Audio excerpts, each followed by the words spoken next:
ஆண்டவர் நம்மளை தொழில, ஊழியத்தை, குடும்பத்தை எல்லாத்தையும் நடத்த போகிறார். ஆமேன். இந்த ஞானத்தின் ஆவி யாருக்குள்ள வந்துச்சுன்னு சொல்லி நான் வேதத்தை ஆராய்ந்த பார்க்க பொழுது ஆண்டவர் எனக்கு ஒருவரை ஞாபகப்படுத்தினார். அது யாருன்னு பார்ப்போமா? உபாகமத்தின் புஸ்தகத்தை எடுத்துக்கொள்ளுங்க. உபாகமம் கடைசி அதிகாரம் 9ஆம் வசனம் வாசிக்கலாம். எல்லாருமே சேர்ந்து எடுத்துட்டு வாசிக்க. உபாகமம் கடைசி அதிகாரம் 9ஆம் வசனம் என்ன போட்டிருக்கு? எல்லாம் சேர்ந்து வாசிக்கலாமா? மோசே நூனின் குமாரனாகிய யோசுவாவின் மேல் தன் கைகளை வைத்தபடியினால் அவன் ஞானத்தின் ஆவினாலே நிறையப்பட்டார். இஸ்ரவேல் புத்திரர் அவனுக்கு கீழ்ப்படிந்து கர்த்தர் மோசேக்கு கட்டளையிட்டபடியே. மோசே தான் முதல்ல நம்முடைய இஸ்ரவேல் ஜனங்களை வழி நடத்திட்டு வந்தார். 6 லட்சம் புருஷர்கள் மாத்திரம். அப்போ குழந்தைகள், ஸ்திரீகள், அவங்க கொண்டு போன ஆடு மாடுகள், அந்த மற்ற எல்லாம் எவ்வளவோ பெரிய பட்டாளமாக போயிருப்பாங்கன்னு நினைக்கிறேன். அதெல்லாம் யோசித்து பார்த்தா. ஆனால் அவருக்கு பிறகு ஆண்டவர் சொல்கிறாரு, நீ உன்னுடைய காலத்தை நான் முடிக்க போகிறேன், உன்னை அடக்கம் பண்ணுறது நானே தான் அடக்கம் பண்ண போகிறேன். உனக்கு பிறகு ஒருத்தர் இப்போவுமே என்ன செய்யணும்? நீ ஆயத்தப்படுத்தணும். உன் கையை ஒருத்தர் மேலே வை. அவருக்கு நான் என்ன கொடுப்பேன்? ஞானத்தின் ஆவி. இன்றைக்கி நம்ம பார்த்தோம்ல, ஞானத்தையும் உணர்வையும் அருளும் அபிஷேகம். அந்த அபிஷேகம் யாருக்கு கிடச்சிச்சு? யோசுவாவுக்கு. ஆண்டவரே அபிஷேகிக்க சொல்கிறாரு. அப்போ ஒரு கூட்டத்தை நடத்தி செல்வதற்கு, ஒரு இஸ்ரவேல் ஜனங்களை நடத்தி சென்று கானான் தேசத்துக்குள்ள அவங்கள சேர்ப்பதற்கு ஒரு மனிதரை ஆயத்தப்படுத்தணும்னா அவர்களுக்குள்ள என்ன வேணும்? ஞானத்தையும் உணர்வையும் அருளக்கூடிய அபிஷேகம் என்ன செய்யணும்? சும்மா சாதாரணமாலாம் ஒரு இடத்தையும் நம்ம ஒன்றையும் நடத்தி செல்ல முடியாது. சாதாரண நம்முடைய குடும்பத்தை நடத்துவதற்கு நமக்கு இந்த ஞானத்தையும் உணர்வையும் அருளக்கூடிய அபிஷேகம் வேணும். ஒரு தொழிலை செய்வதற்கு இந்த ஞானத்தையும் உணர்வையும் அருளக்கூடிய அபிஷேகம் வேணும். ஒரு பணி செய்வதற்கும் வேணும். பிள்ளைகளை, நம்முடைய வீட்டில் இருக்க ஒரு சில பிள்ளைகளை நடத்தி செல்வதற்கும் இந்த அபிஷேகம் வேணும். நம்முடைய ஊழியங்களை நமக்கு ஆண்டவர் கொடுத்துருக்க ஊழியத்தை செய்வதற்கும் இந்த அபிஷேகம் என்ன செய்யணும்? வேணும். ஞானத்தையும் உணர்வையும் அருளும் அபிஷேகம். எல்லாரும் என்னென்ன காரியம் எப்படி இருக்குன்னு சொல்லி அதை புரிந்து கொண்டு நடந்துடும். அதான் அந்த ஞானமும் உணர்வுள்ள ஆவி.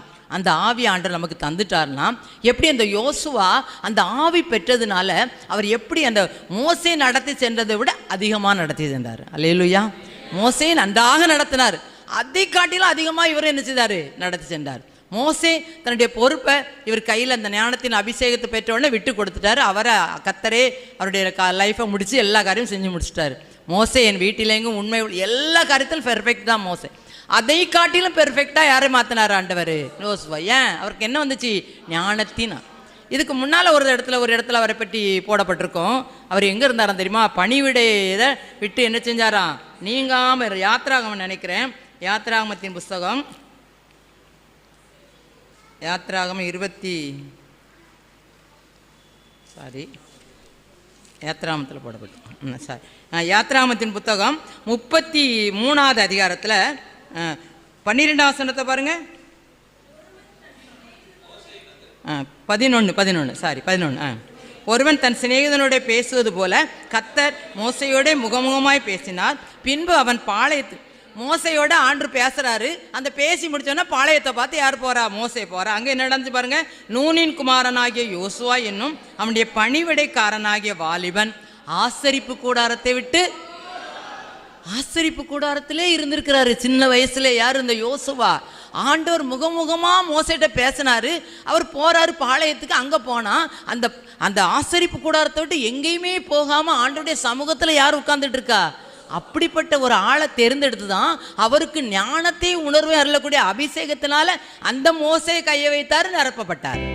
நம்மளும் இந்த இடத்துல வந்திருக்க எல்லாரும் இந்த ஞானத்தையும் உணர்வையும் அளிக்கக்கூடிய அபிஷேகத்தோடு இன்றைக்கி போகிறோம். நம்ம குடும்ப காரியம், நம்முடைய ஊழிய காரியம், நம்முடைய பிள்ளைகளுடைய காரியம், நம்ம எல்லாம் நம்ம என்னென்ன காரியங்கள் நமக்கு இருக்குதோ அத்தனை காரியத்தை ஆண்டவர் சரியாக செய்வதற்கு இந்த ஞானத்தையும் உணர்வையும் அருளும் அபிஷேகத்தை ஆண்டவர் நமக்கு தந்தருள்வாராக.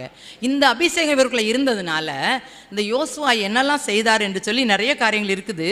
ஒரு சிலவற்றை நம்ம இந்த நாளிலேயே பார்க்கலாம். அவர் என்ன பண்ணார் பாருங்கள். இந்த யோசுவாவின் புத்தகத்தில், யோசுவாவின் புத்தகம் 19ஆம் அதிகாரம் கடைசி வசனத்தை வாசிக்கலாமா? கடைசி வாசனம், கடைசி பகுதியை வாசித்தாலே போதும். யோசுவா போதும். எத்தனை கோத்திரம்? 12 கோத்திரம். 12 கோத்திரத்துக்கும் கானான் தேசத்தை என்ன செய்யணும்?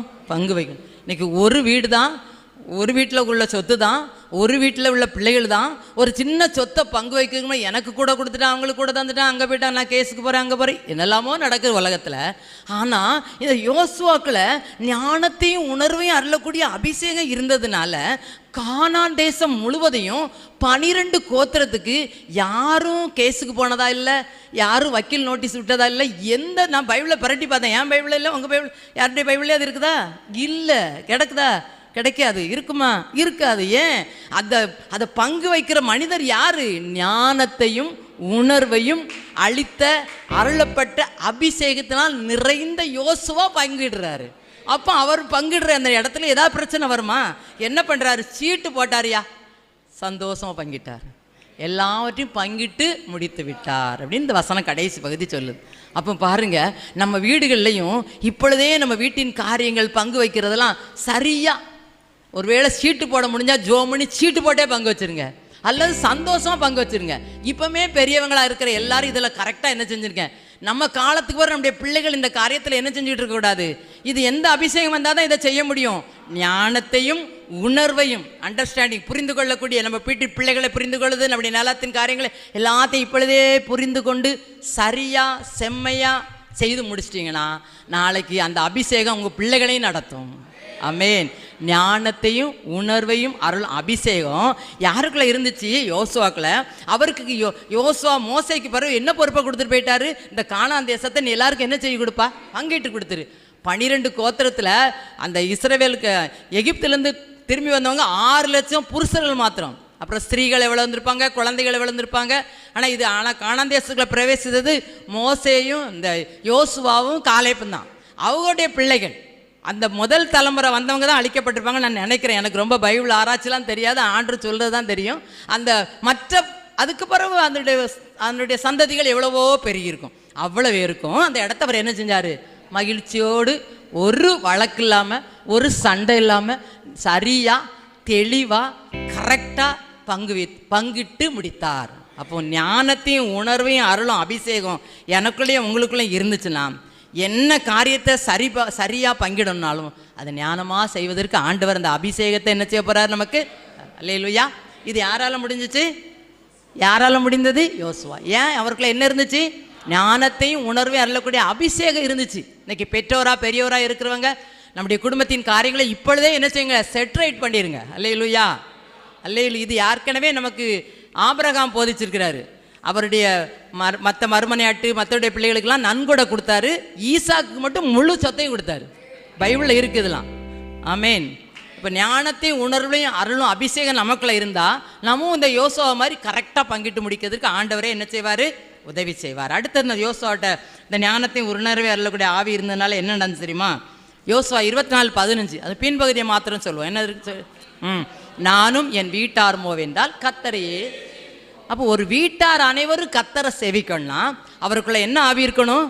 அந்த தகப்பனார்ட்டியோ இல்லை தாயார்ட்டியோ, குடும்ப தலைவர் தலைவி, நம்ம இடத்துல ஞானத்தையும் உணர்வையும் அருளக்கூடிய அளிக்கக்கூடிய அபிஷேகம் நிறைந்து காணப்பட்டா நம்ம பிள்ளைகளெல்லாம் கர்த்தருக்குள்ள நடத்துவோம். அதான் உன்னுடைய பிள்ளைகளெல்லாம் கர்த்தரால் போதிக்கப்பட்டிருப்பார்கள். உன் பிள்ளைகளின் சமாதானம் பெருசாக இருக்கும். எப்போ? நம்ம கர்த்தருடைய ஆவியில் நிறையப்பட்டிருக்கும் பொழுது தான். அதனால் இங்கே வந்திருக்கிற பெரியோர், பெற்றோர், வாலிபர் எல்லாருமே எப்படி இந்த யோசுவா வாலிப பையனாக இருக்கும்போதே அந்த ஆசரிப்பு கூடாரத்தை விட்டு தூரவே நகலாமல் காத்து கிடக்காரு. அதனால தான் அவருக்கு இந்த ஞானத்தையும் உணர்வும் அல்லக்கூட அபிஷேகம் என்ன செஞ்சது? கிடைச்சது. அதுபோல் இங்கே வந்திருக்கிற எல்லாருக்கும் இந்த அபிஷேகம் வேணும். அப்போ தான் நம்ம குடும்பத்தை கர்த்தருக்காக என்ன செய்ய முடியும்? நடத்த முடியும். நீங்கள் போய் பைபிள் வாசின்னு சொன்னால் உங்கள் பிள்ளைகள் வாசிக்காது. நம்ம கணவர் வாசிக்காமல் மனைவி வாசிக்க சொன்னால் நடக்காது. மனைவி வாசிக்காமல் கணவர், நீயே வாசிக்கல என்ன சொல்கிறேன், நீங்களே வாசிக்கல, இப்படி தான் ஒருத்தருக்கு அப்படி சொல்லிகிட்டு இருப்போம். அந்த தான் வேண்டாம். எனக்குள்ள இருக்கிற தலைவருக்குள்ள, தலைவியாக இருக்கிற நமக்குள்ள ஞானத்தையும் உணர்வையும் அருளக்கூடிய அபிஷேகம் இருந்துச்சுன்னா நம்ம சொல்லாமலே நம்ம பிள்ளைகள்லாம் என்ன செய்வாங்க? கர்த்தரையே சேவிப்பாங்க. நானும் என் வீட்டாரும் ஓவென்றால் கர்த்தரே. அப்போ நம்முடைய வீட்டார் எல்லாரும் பைபிளை எடுக்கணும்.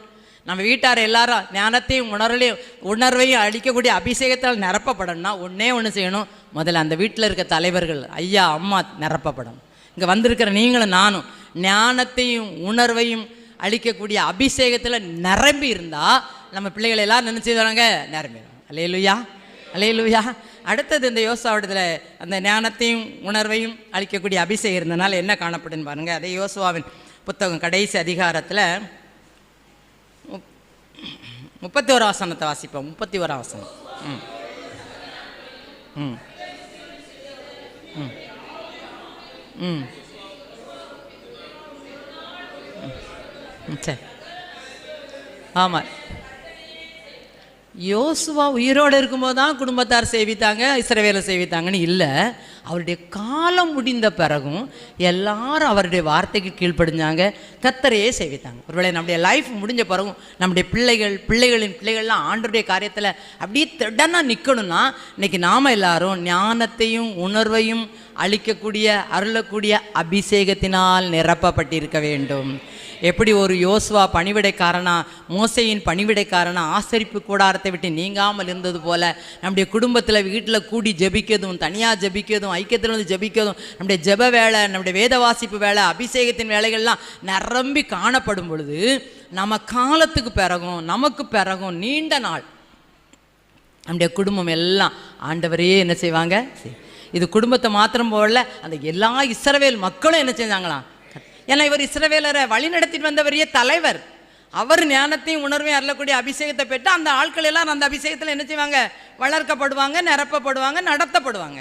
அதை தான் அதில் எழுதப்பட்டு இருக்குது. அதனால் இந்த ஞானத்தையும் உணர்வையும் அளிக்கக்கூடிய அபிஷேகம் இங்கே வந்திருக்க எல்லாருக்கும் அவசியம் வேணும். எல்லாரும் ஆண்டவர்கிட்ட கேளுங்க, ஆண்டவரே இந்த அபிஷேகத்தை எனக்கு தாங்க, இந்த அபிஷேகம் ஐயா மாதிரி என் மனைவிக்கு கொடுங்கன்னு கேட்போம். அம்மா மாதிரிலாம் எங்கள் கணவருக்கு கொடுங்க, நம்ம பெற்றோர்லாம் என் பிள்ளைகளுக்கு கொடுங்க. இந்த அபிஷேகம் எங்களுக்கு இருந்தால் தான் என் குடும்பத்தை நான் சரியாக செம்மையாக என் குடும்பத்தின் சொத்துக்களை காரியங்களெல்லாம் சரியாக நான் பங்கிட முடியும்.